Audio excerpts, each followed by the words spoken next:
자, 손배꼽 인사. 안녕하세요. 안녕하세요. 위클리뱅 문희정입니다. 이학범입니다. 오늘은요, 동물복지종합계획과 관련된 말씀을 좀 드리려고 하는데, 동물보호법에 따라서 정부가 5년마다 동물복지 5개년 종합계획이라는 것을 수립해서 시행을 해야 됩니다. 네. 2015년부터 2019년까지가 1차였고요. 2020년부터 2024년까지가 2차, 그리고 2025년부터 2029년까지 제3차 동물복지 종합계획이 발표가 됐습니다. 당연히 저희가 소개를 해드려야겠죠.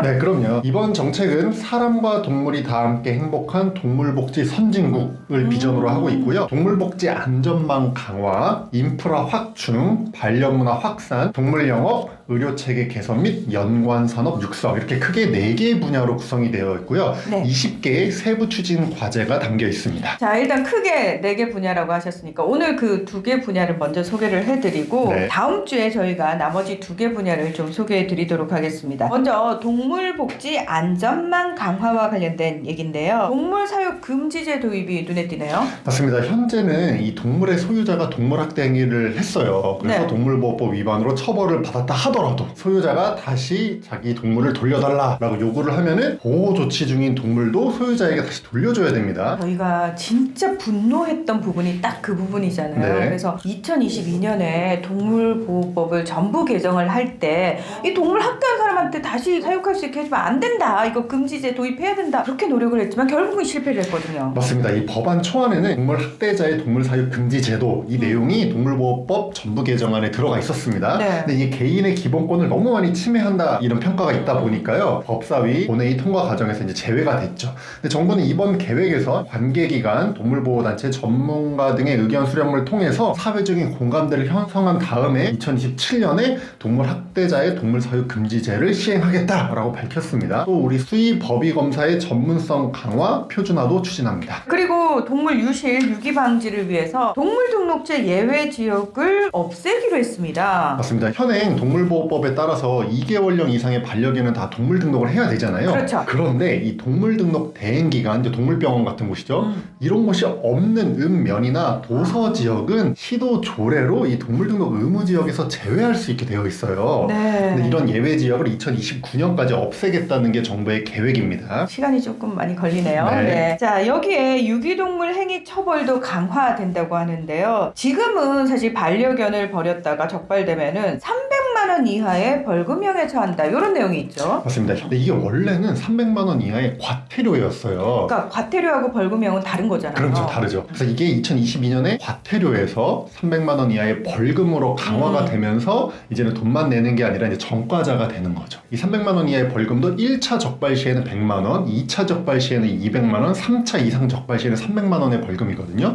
이거를 500만 원 이하의 벌금으로 강화하겠다. 그것도 올해 안으로 강화하겠다라는 게 정부의 계획입니다. 아, 이거 강화되는 건 굉장히 반가운 소식입니다. 네. 그러니까 함부로 키우지 말란 얘기예요. 네. 책임지지 못할 것 같으면. 해외에서는 사실 징역형까지 부여하는 곳도 있거든요. 네. 그래서 저는 이거는 뭐 얼마든지 더 강화돼도 좋다라고 생각을 합니다. 자, 이 외에도 유기동물 입양 활성화, 농장동물 복지 증진, 또 실험동물 관리 시스템 개선, 공사동물 복지 증진, 길고양이 복지 개선에 관한 내용도 담겼습니다. 꼼꼼하게 다 체크했어요. 네, 맞습니다. 길고양이 정책 관련해서는요, 이 길고양이 중성화 수술 사업, TNR 사업을 시행을 하고 있잖아요. 그렇죠. 근데 이게 과연 효과가 있냐 이런 지적이 계속되고 있거든요. 그래서 전국에 길고양이 개체수 및 분포 조사를 주기적으로 시행하겠다라는 계획이 담겼습니다. 이미 정부가 2020년 그리고 2022년에 이걸 한번 해본 적이 있어요. 근데 그때는 7개 특광역시만 골라서 시행을 했었습니다. 근데 당시 조사했을 때는 TNR 사업을 통해서 길고양이 개체수가 줄어든 걸로 나타나긴 했어요. 네. 근데 이제 일부 지역이었고 2번밖에 안 했다 보니까 이거를 이제 다른 지역까지 확대하고 2년에 한 번씩 전국적으로 정기적으로 조사하겠다는 게 정부의 계획입니다. 그냥 이렇게 되면 사실 길고양이에 대한 인식도 조금 달라지지 않을까라는 생각이 드는데, 저는 어제 저희 그 아파트 근처에서 길고양이를 만나가지고 네. 굉장히 내적으로 네. 공감을 네. 저는 고양이가 보이면 그렇게 좋더라고요. 네. 예, 여러분도 고양이 사랑해 주시기 바랍니다. 자, 그리고 밖에서 기르는 강아지들 있잖아요. 이 아이들에 대한 실태 조사라든지 중성화 수술 확대 계획도 담겼다고 해서 저는 좀 반갑더라고요. 네. 자, 두 번째 부문으로 인프라 확충인데요. 우선 동물복지 인력과 조직을 확충한다는 계획이 담겼고요. 네. 그 다음으로 동물 등록제 적용 대상 확대 3개 내용이 나옵니다. 앞서 말씀드린 것처럼 동물등록 대행 기간이 없는 동물등록 예외 지역을 없애겠다는 계획이 담겨 있고요. 네. 그것과 함께 이제 동물 등록 방법에 대한 내용이 나오는데요. 현행 동물 등록 방법이 두 가지잖아요. 네. 내장형 마이크로칩 그리고 외장형 태그, 이 두 가지 방법을 유지하되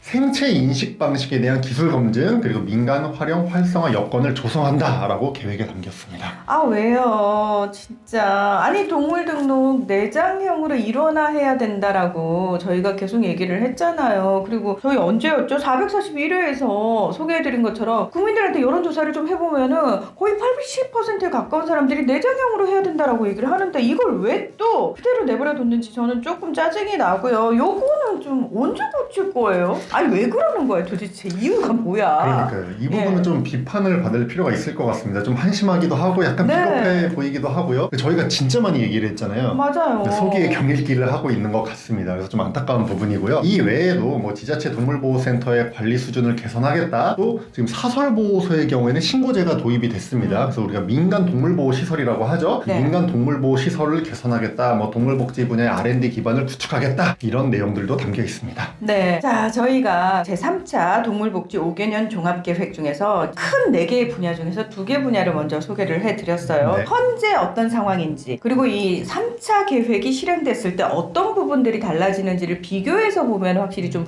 좋을 것 같다라는 생각이 들고요. 네. 저희 다음 주에는 나머지 2개 분야와 관련된 세부 내용들 전해드리도록 하겠습니다. 네. 함께 해주셔서 고맙습니다. 감사합니다.